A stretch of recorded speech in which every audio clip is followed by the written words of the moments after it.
welcome back. I got a stud over here. I got Aaron Loya, who's going to be competing at RUF 52, February 25th over at the Celebrity Theater in downtown Phoenix, Arizona. Now, Loya, you were just telling me that, getting a full camp in over at Baker's, taking some time and really honing in on developing as a mixed martial artist, a well-rounded mixed martial artist. You feel that this is going to be your first, like this is your professional debut all over again. Yeah, that's before we started. Yeah, I was kind of, it's been a hard climb.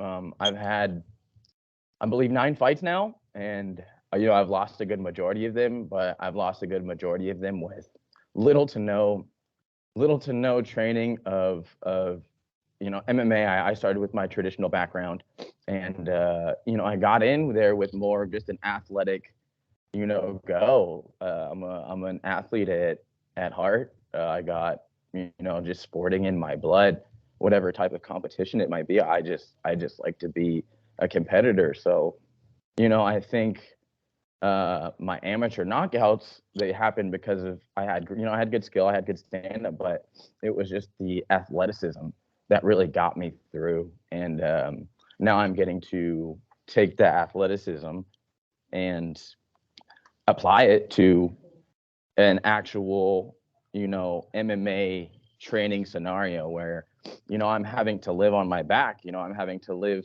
in an uncomfortable situation that normally I wouldn't have to live in. So it's been a great shift in momentum to have people around you who really just want to take you down and break your arm or break your leg, or, it's just different. It's a different, raw monster mentality that's really what it takes to get it done. You can train every day, you can hit the pads, you can roll around, but if there's no monsters trying to kill you, then you can never really become a monster hunter, until you have monsters trying to kill you, and then you become that monster in the room, along with those monsters who are trying to kill you. And I think that's what MMA and training is. It's really just dying less and less every time. Right? If I get armbarred 10 times, tomorrow I'm going to get armbarred 9 times. You know what I mean? And that's a great day. It's a great hell of a day. You know what I'm saying? I do. And like I said, the growth is obviously going to be there. Training under Baker, having guys like Barcenas and Verms, you got really good bodies over there to work with. Love everything that they do as well. But one thing that I think puts you like on a different tier, you're on a different platform than everybody else, is your mental toughness. You are one of the most mentally tough people I've ever encountered.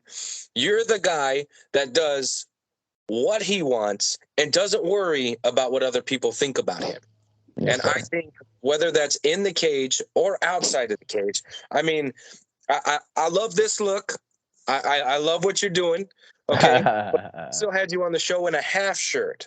Yes. Okay. Yes. You know what I mean? So Loya isn't so concerned with what people think about him. And I think that's something that not a lot of people possess, right? You know what I mean? Yeah. So that mental toughness, that mental fortitude, that mental strength that you have, I think just puts you, that's just you're on a different level when it comes to these other guys. Yeah, I think that's a trained thing. Starting with my traditional martial arts, there's some very key people in my life who taught me, about how to keep your energy and how to do things. And based on that information, I was able to conceptualize it in myself to just understand. You know what I mean? I think that's the real part about anything. It really has nothing to do with fighting. And I think you can hear it now. I'm emotional because it's just, talking about my past and then being able to come full circle around and again, become an MMA fighter. I feel like a fucking dog now, you know what I mean? Because I have to die. Like I said, I'm feeding, I'm out there hunting every day. So the mental toughness that I have, I have no ego. My ego doesn't exist. Because I guess, again, I have no wins. I have no wins as a pro. I don't need an ego. All I got to do is win. I get my wins, and I don't care if it takes me 10. I don't care if it takes me 11. If I feel that I belong here. I'm gonna stay here until I whatever has to get done needs to get done. So, and like you said, I just don't care. I don't care about what people think. Um, I don't care about how people feel unless it's because I care about them. And obviously, but other than that, it's all positive energy, baby. If you don't keep that love in your heart and you don't keep that real connection to the earth, you know what I mean? I feel like as MMA fighters, sometimes we get a little larger than life, and we feel like, you tell that story at the bar, you tell that story at the gathering because you want people to know. But I don't give a shit. I don't have to talk about it until people are interested about it. You know what I'm saying? So the ego, the mentality, waking up every day, do literally thinking about what you're talking about. Like, I don't care what people think. I don't. All I'm gonna do is, I find the silver lining in bullshit. I move on. I understand. I figure it out. I do the human math because being a human is totally, just fucked up. So it's just one of those things where if you don't figure that out fast or work it into your daily life, then you'll end up being defeated in anything you do. And I think that's the difference that separates me between a lot of people is I just don't care to fail, right? I just go for it. I put my heart on my sleeve and I do things with passion, and that's just how I roll. So I do that. I wake up on a daily basis and I really work that into my training. I got teammates and they're trying to get better too with me. And, sometimes I feel like when you're trying to get better together, those emotions run hot. You know what I mean? So some people will get angry, or some people will, get mad at their partners. But we're in here every day beating each other up, and at the end of the day, that's really what makes us better. So that's why having no wins as a pro, it really doesn't bother me because I do this shit, whether and I'm pretty, and I have no damage, and so there's no reason not to keep on going. Again, I just feel like this is my first fight, so I'm gonna overlook those first three fights, and they just don't exist to me anymore.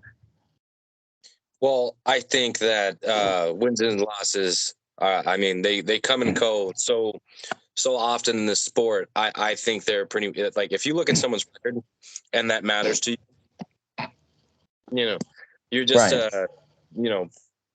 They only matter to how do they say it? DJs and librarians or some shit like that. That's what records are for. I don't know. Right. Yeah. I don't know.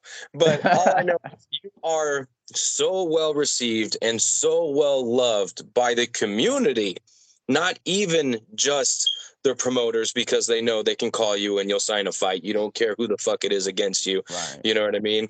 But you're also just so respectful and so loving of everybody around you. You kind of have this like magnetic vibe around you that makes people, when they see you, they're happy. You know what I mean? Right. They're just instantly happy. If they're not smiling, they turn and see you, the smile creeps up. You know what I mean? Yeah. You just have a very, very, very solid energy about you, which I always love, because sometimes fight nights can be so, stressful, and it's just sometimes, and then you turn and you see Loya, and you're like, oh, hey, what's going on, my guy? Right. You know what I mean? So, that's the hard part. That the training's not easy, but training is very hard, and I feel like fighting is easier than training. But those last moments up until that fight are probably the hardest moments of a man or a woman doing MMA, because you're going against literally all the scientific values of how you're supposed to, carry yourself. You shouldn't be doing this. You know what I mean? You should not be stepping into a cage to accept combat, because you love it. You know what I mean? It goes against our values as human beings. So, when you get to that point, you really get to that edge, and you're like, well, do I really want to do this? That person who takes that step and says, you know what, we're here. This is what we came here to do. Really sets it apart from that regular Joe walking around talking about, you should have did this, you should have did that. You know what I mean? Whatever it might be, and that's what the end of the day is. We all say it is you come in here and you can give it a shot and see what you can do. But until you do that, you can hate all you want, you can talk all you want, but until you do it, I'm not going to really care about what you have to say. So that's really the tough thing for us fighters. And again, being in that back, like you said, and having that energy that I bring is that reason. Is I don't do this shit because of my ego. I do it because I really love it. And when I really love things, I enjoy them. So I don't go to fights and show that I'm dreading it, even though inside it might be uneasy. But you know, singing and dancing and seeing people that I enjoy and smiling with them and laughing with them really makes that process so much easier. And you know, it makes it like a war. You know, when you go to war, you don't you don't pace back and forth and you know you hang out with your boys, and then once it pops off, then you're like, oh, it's wartime. You know what I mean? Bah, bah, bah, bah, bah. And then you put down the guns again, and then you're chilling again and listening to music and you know talking shit about from home things from home. So you know that's how I really think about it, and that's how I process it. Is I know I'm going to war. I've been at war. I've been at war for this whole year. You know, finding out who I am and finding out what I'm capable of has been a fucking bloodbath. You know what I mean? It's been a war inside of myself, and that's why I feel like this is my first real go at being an MMA fighter. Before it was just my athleticism that got me by.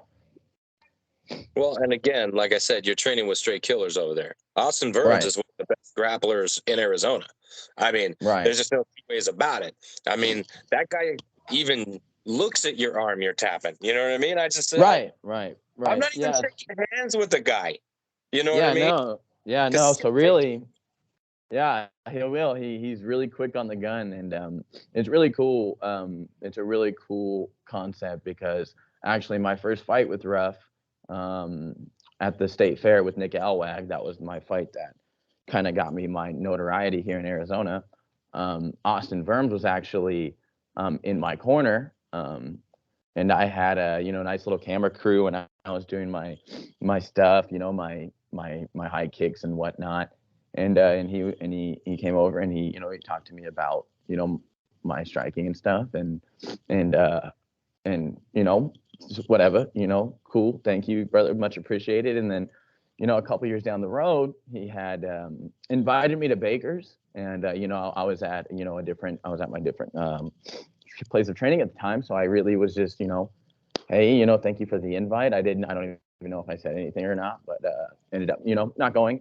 And then my girlfriend, Virginia Marvin, the Siren, um, on her fight night, where she was able to secure that rear naked choke, um, Austin addressed me again, and he said, "Hey, man." And at this time, I wasn't even training. I wasn't even thinking about fighting at this point. But he had reached out and he said, "Hey, man, you know, you should come to Baker's and start training." You know what I mean? And I kind of brushed it off, and I kind of brushed it off again because thinking I don't know where I wanted to be at this time. But then he hit me up again, and I kind of was like, you know, I don't. It's not too often fate comes knocking at your door. You know what I mean? And lo and behold, he's my teacher now. You know, he's my, you know, Professor Sadiq, Austin Verms are both my coaches, but Austin, I see on a day-to-day basis. We do fight team. So when I'm not working with Professor Sadiq, majority of the time, Austin is there and he's the one who's correcting me and critiquing me. So having that around has really been a huge benefactor in it, and it's really been full circle. Knowing been knowing him, and again having that interaction and being able to have the universe kind of send me that invite back just to one kind of time. what I needed. Right, just three times. Third time's a charm.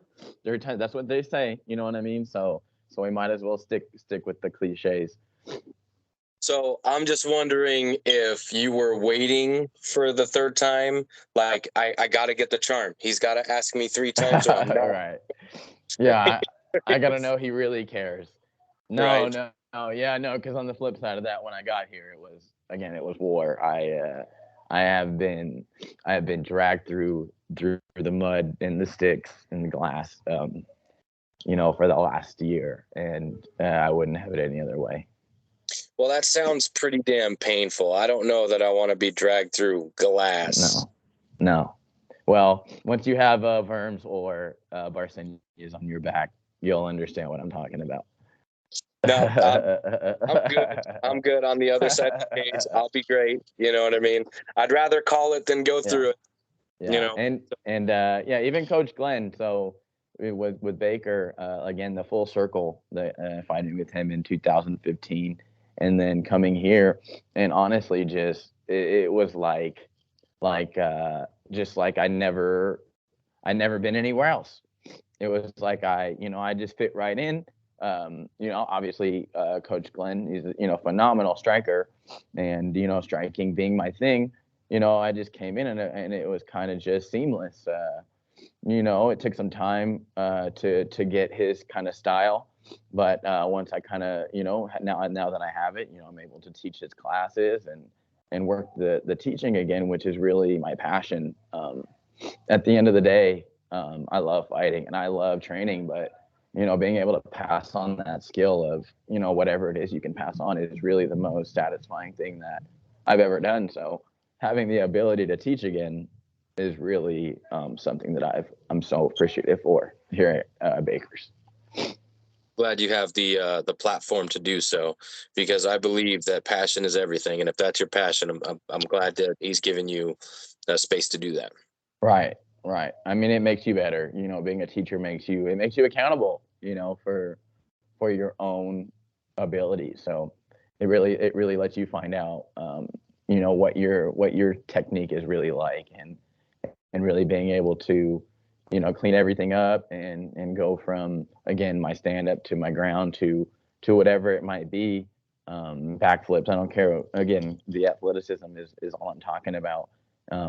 Being able to, most people do things for a long time to pick it up. When I first started in the traditional, I already had the athleticism, so it wasn't like anyone had to teach me how to do anything. It was just about polishing things up and figuring out the right way to do it. But generally speaking, I figured things out really fast.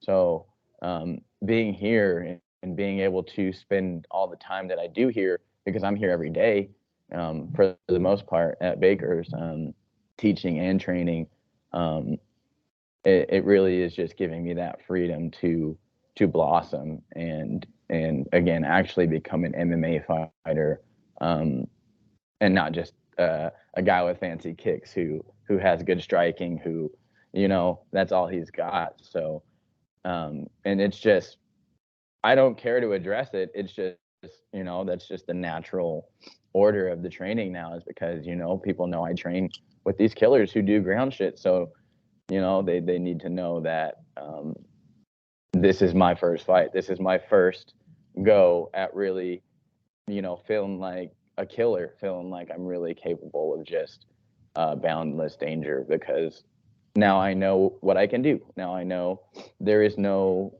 scary place on the ground.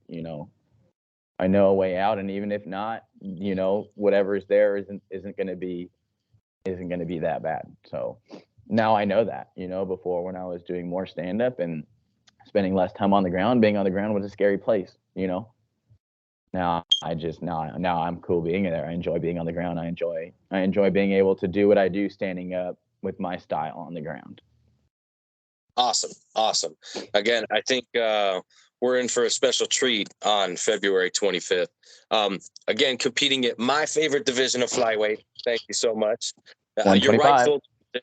I believe that you were kind of fighting up a weight class where you were at 35. That was not the place for you. Yeah, You know what I mean? no, and that's I think that's a lot to do with why I'm saying I feel like this is my first fight, because when I first started fighting, I started at I believe it was 35, but I was appropriate, I guess, at that weight. I should have been lower, but I didn't really weight cut. At one point, I just had the guidance wasn't there. I had taken a fight at 155. Cameron Church, Lake Tahoe. He was a Muay Thai champion. And I just got off the couch at 155 training for a couple months and took the fight, because, that's what I was instructed. It was good. I asked my coach, like, if it was cool. It was cool. Bam, went and did it. So I took fights at 155, 145, 140, 135. I took majority of my fights at weights I shouldn't have been anywhere close to, So that's why, again, I just don't care what people think because they don't know. And I guess if people knew and they knew that I was taking fights at 155, first of all, they'd call me crazy. That's number one. That if you're doing that at my size and my stature, you're a psychopath. You know what I mean? But again, my at the time, I wasn't really educated. I wasn't really knowledgeable on the politics of all this stuff. So, I just went for whatever was told me was good. So taking those fights just made me, again, I just don't care who I fight because I fought dudes who were bigger than me. That's usually how it goes. So I just don't have that ideal anymore in 125. That's the weight I need to be at based on my skill sets and based on my stature and my size. And again, what I'm capable of. A lot of guys are fast at that weight class. And I have the skill sets and the movements and the tools to get the job done at that weight, I think. And I think that's the best way to go. And again, having the guidance that I do now is much better. It's not just willy-nilly. It's go when you're ready, not just go. You know what I mean? So I do know what you mean. And I'm glad that you're at flyweight. Again, not just for selfish reasons, but I feel that you belong there. So talk to me about this, your opponent. What does he do well that we got to keep an eye on? Excuse me. So from what I know, 10th planet guy. So I know his jiu-jitsu is strong. I had seen some old fights, I believe a good amount of years ago. I think we're talking 10. So in that range, maybe a little less, but in that range of fights, it's I can go off what I see, but I'm only going to take that for small value and because at that many years in the making, there's no telling what to expect. So I'm just going to expect that this man has been training for war just like me, and I'm going to show no less than that. I know he's aggressive. Again, from what I saw, he was kind of hard to find online, and when I did find him, everything seemed like again, I couldn't tell if it was him really, but from what I saw, he seemed to be really aggressive off top, coming in, and I think going for that high strike to just shoot for the takedown. So, which again, that's how people go for me every time. So if he's a good fighter and he's watching footage, he's gonna know that I'm a kicker, whatever. So I'm expecting him to just be real aggressive off top and try to just get close and try to secure that takedown, which is what I'm ready for. Okay, and this question right here, I think, is going to be a very special one. It's one you've answered before, but this being your first fight on fight night, when the ref raises your hand and Dave Velvet announces you as the winner, how are we celebrating with that victory meal? Shoot, honestly, food. I haven't even thought about it because right now I'm kind of trying to eat good. So I think we're gonna go probably somewhere like the Sicilian Butcher. That's where we've been going. Maybe not fight night. Maybe weigh-ins. I don't know. We'll see. Maybe that'll be weigh-ins. So fight night, it'll be later. So I don't know where I'm gonna go for a celebratory meal. Well, it doesn't have to be the direct night of the fight. It could be the next day. Next day? Okay. Goodness. Well, I don't know, man. Every time I'm usually ready for the question, and I think that's really what's cutting me off guard here. I'm gonna go Virginia's chicken parm. She makes a chicken parmesan, like parmesan chicken. That's what it is. It's parmesan chicken, and it's delicious. And I'm gonna probably see if she's willing to make her parmesan chicken because it's delicious. That sounds dope. I love parmesan chicken. Can't go wrong with parmesan chicken. No, it's a staple in my life now. All right, and obviously, this being the story of what everybody's probably thinking about, what would your first win as a professional mean to you and your team? I think it would really prove the pudding uh, about my come up, and I wouldn't necessarily call it a struggle, but as an MMA fighter, you know what I mean. Yeah, people talk, people chirp, they talk. This guy doesn't have this guy doesn't have that, and I don't care about that. But that being said, um, being the first win for me, even the wins that I have, they were wins when I said they were all based on athleticism.